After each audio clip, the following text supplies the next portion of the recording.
Hi friends, welcome to my channel. இன்றைக்கி நம்ம சேனலில் என்ன பார்க்க போகிறோன்னா சிக்கன் கிரேவி செய்ய போகிறோம். சண்டே அதுமா பாருங்கள். அதுக்காக பாண்டில் வச்சு எண்ணெய் ஊற்றி கடுகு போட்டு பெரிய வெங்காயம் குட்டி குட்டியாக கட் பண்ணி 2 போட்டிருக்கிறேன்.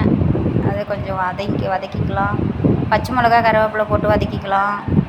அடுத்து இஞ்சி பூண்டு பேஸ்ட்டு நாம்ளே செஞ்சது வீட்டில், அதை போட்டுக்கலாம். சேர்த்து நல்லா வதக்கிக்கலாம் பச்சை வாசம் போகிற வரைக்கும். இப்போ குட்டி குட்டியாக கட் பண்ண 2 தக்காளி சேர்த்துக்கலாம். அதுவும் நல்லா வதக்கிக்கலாம்.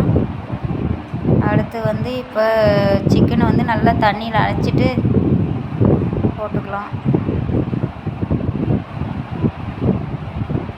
பாருங்கள், நல்லா தண்ணியில் கழுவி சிக்கனை சேர்த்துக்கலாம். தேவையான அளவு உப்பு சேர்த்துக்கலாம். போட்டு 2 கலந்து விட்டுக்கலாம்.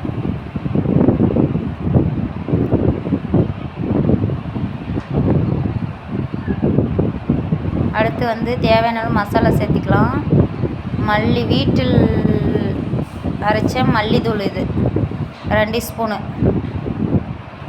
இது மிளகாத்தூள், வீட்டில் செஞ்ச மிளகாத்தூள் 1 ஸ்பூனு. ஏன்னா ஏற்கனவே பச்சை மிளகா சேர்த்துருக்குறோம், அதனால் ஆரமாக சேர்த்துக்கலாம் மிளகாத்தூள். அடுத்து மஞ்சள் தூள். அடுத்து கறி மசாலா தூள் சேர்த்துட்டு எல்லாம் கலந்து விட்டுக்கலாம். பாருங்கள், நல்லா கெட்டியாக அதெல்லாம் இதாகிடுச்சி, கலந்துடுச்சு. இப்போ கிரேவி ரெடி ஆகிடுச்சி.